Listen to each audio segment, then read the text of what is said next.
अस्सलाम वालेकुम dear students.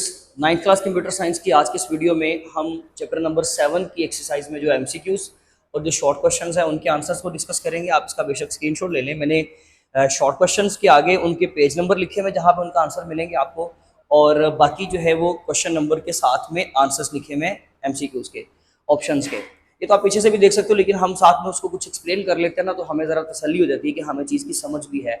और बाकी रही बात शॉर्ट क्वेश्चंस की, अक्सर लोगों के कमेंट्स आते हैं, क्यूरीज आती हैं इस चीज़ को रिलेटेड कि हमें रीडिंग भी करवा दें या साथ में बता दें कि मार्किंग में कौन कौन सा मार्क करवाएं। देखिए एक्चुअली इशू इज़ दिस के मैं अपने तरीके से करवा तो दूं, लेकिन कुछ बच्चों का जो है, हमें आपको पता ही है कि क्लास के अंदर जो टीचर कम्युनिटी सुन रही है कि हमारी क्लास के अंदर जो है वो डिफरेंट बच्चे जो है वो डेफिनेटली हर एक का माइंडसेट अलग है, हर एक को हमारा तैयारी करवाने का पैटर्न डिफरेंट होता है।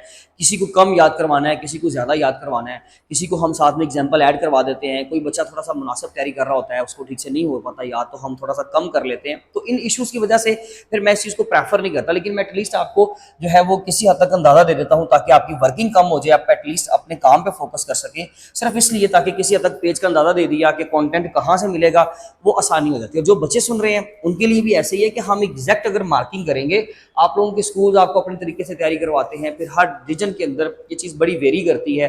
तो फिर किसी कोई 2 लाइन याद कर लेता है, कोई 3 लाइन्स याद कर लेता है, तो फिर यहाँ पर जो है वो डेफिनेटली जब चेंजिंग आएगी तो फिर प्रॉब्लम क्रिएट होगा। इसलिए कंटेंट का अंदाजा दे दिया जाता है ताकि आप लोगों के लिए आसानी हो जाए। तो इसको शुरू करते हैं जी। सबसे पहले MCQ, which of the following best defines computational thinking. तो ऑप्शन बी इसका आंसर है।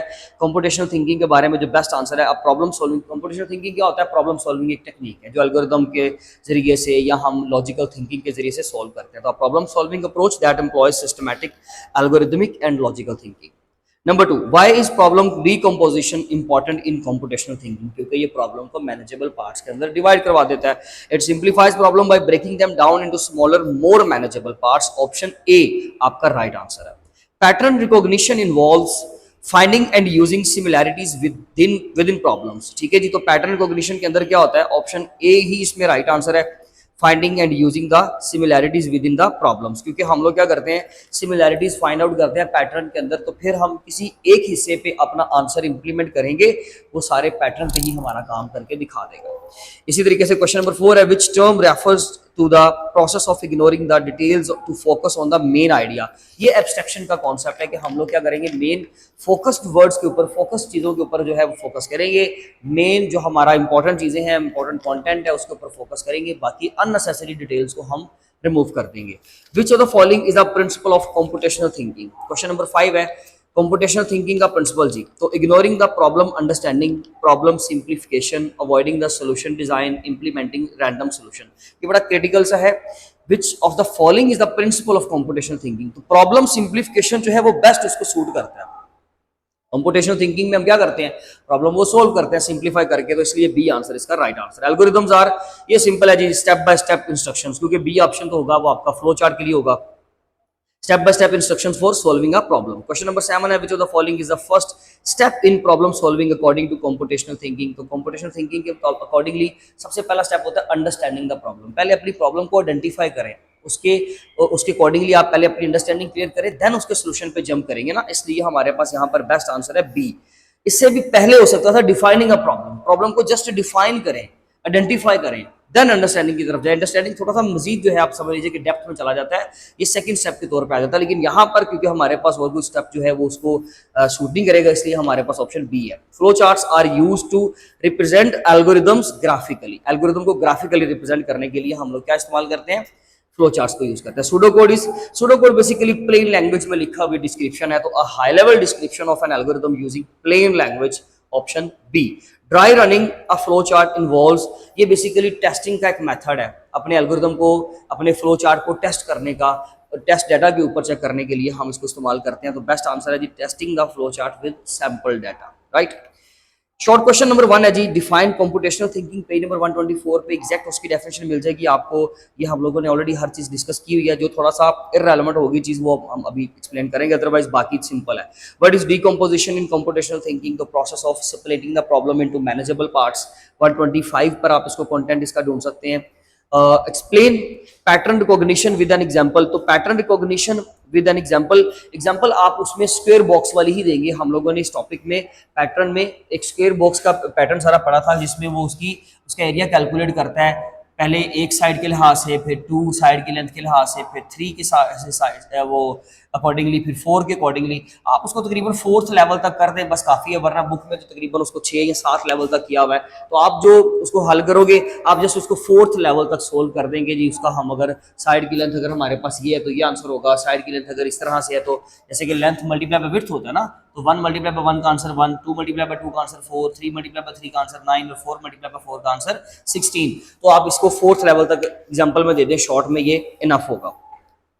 इसके अलावा describe abstraction and its importance in problem solving. Abstraction की इंपॉर्टेंस जो है वो आपको जो है वो खुद से कुछ एक आध लाइन ऐड कर लेनी चाहिए, अदरवाइज उसकी डेफिनेशन में लिखा जरूर हुआ है कि ये प्रॉब्लम सॉल्विंग में हमें किस तरीके से असिस्ट करता है। देखिए एब्स्ट्रैक्शन में हम लोग क्या करते हैं, अननेसेसरी पार्ट्स होते हैं ना किसी भी प्रॉब्लम के, उसको साइड पे कर देते हैं और जस्ट हम लोग जो चीजें इंपॉर्टेंट है उनके ऊपर फोकस करते हैं, राइट। ये कंप्यूटेशनल थिंकिंग की एक बड़ी इंपॉर्टेंट स्ट्रेटजी है जो प्रॉब्लम को सोल्व करने के लिए, इफेक्टिवली सोल्यूशन उसका फाइंड आउट करने के लिए हमें असिस्ट करता है। Question number 5, what is an algorithm? Simple plain definition 127 पे आपको मिल जाएगी।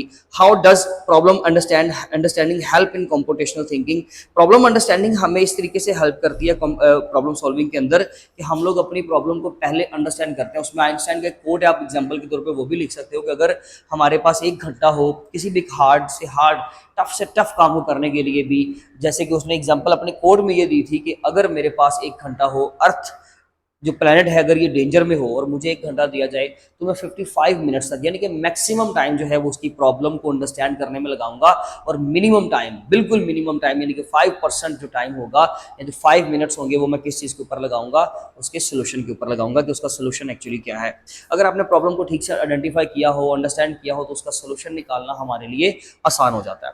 What are flow charts and how are they used? 130 पे इसका प्लेन आंसर लिखा हुआ जी। क्वेश्चन नंबर 8 है, explain the purpose of pseudo code. Pseudo code का पर्पस सिर्फ यही होता है कि हम उसके जरिए से एक तो एल्गोरिथम को डिजाइन कर लेते हैं और ये प्लेन लैंग्वेज में लिखा जाने वाला एक जो डिस्क्रिप्शन है जिसके जरिए से हम किसी भी प्रॉब्लम का आंसर ढूंढते हैं। आप कह सकते हो कि सूडो कोड, फ्लो चार्ट और एल्गोरिथम ये तीनों आपकी प्रॉब्लम के सोल्यूशंस हैं।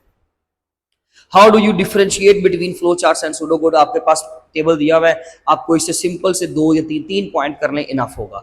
138 पे, what is a dry run and why is it important? इस क्वेश्चन का आंसर आपको 2 जगहों से मिलेगा, ड्राई रन के टॉपिक पे 140 पेज पे और 142 पे। डू यू नो के बॉक्स के अंदर उसकी इंपॉर्टेंस लिखी हुई है कि ये एक्चुअली हमें किस तरीके से प्रॉब्लम सॉल्विंग के अंदर असिस्ट करता है। क्वेश्चन नंबर 11 है, describe LARP and its significance in learning algorithms. देखें जी, लार्प बेसिकली हम लोगों ने पढ़ा था, एक ऐसा सॉफ्टवेयर जो हमें क्या करता है, किसी भी एल्गोरिदम को बनाने के लिए, फ्लो चार्ट को बनाने के लिए और उनके डिबगिंग प्रोसेस को देखने के लिए, यानी कि टेस्टिंग करने के लिए, डाटा की इनपुट करने के लिए, फिर वो अपने आंसर हमें प्रोवाइड करता है। इस सारी चीज़ को चेक करने के लिए हम लोगों ने एक सॉफ्टवेयर यूज़ किया था, लार्प। मैंने आपको स्क्रीनशॉट भी उसके शेयर किए थे।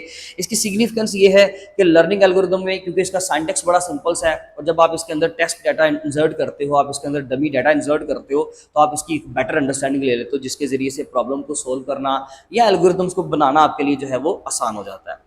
लास्ट क्वेश्चन है जी, list and explain 2 debugging techniques. आपके पास डिबगिंग टेक्निक्स के नाम लिखे हुए हैं, आप कोई से भी 2 डिबगिंग टेक्निक्स के नाम लिखते हैं, बेशक आप सिंप्लीफिकेशन वाला लिखते हैं, साथ में ट्रेस द एरर वाला लिख दीजिए, ठीक है। आप वैसे 2 पूछे गए हैं, ऐसा होगा नहीं नॉर्मली, क्योंकि सिर्फ जस्ट नाम लिखने हो तो कोशिश करते हैं कि 3 से 4 पॉइंट्स हो, तो आप चारों नाम लिखें। 2 भी पूछें तो आप फिर भी 4 लिखें, ठीक है जी।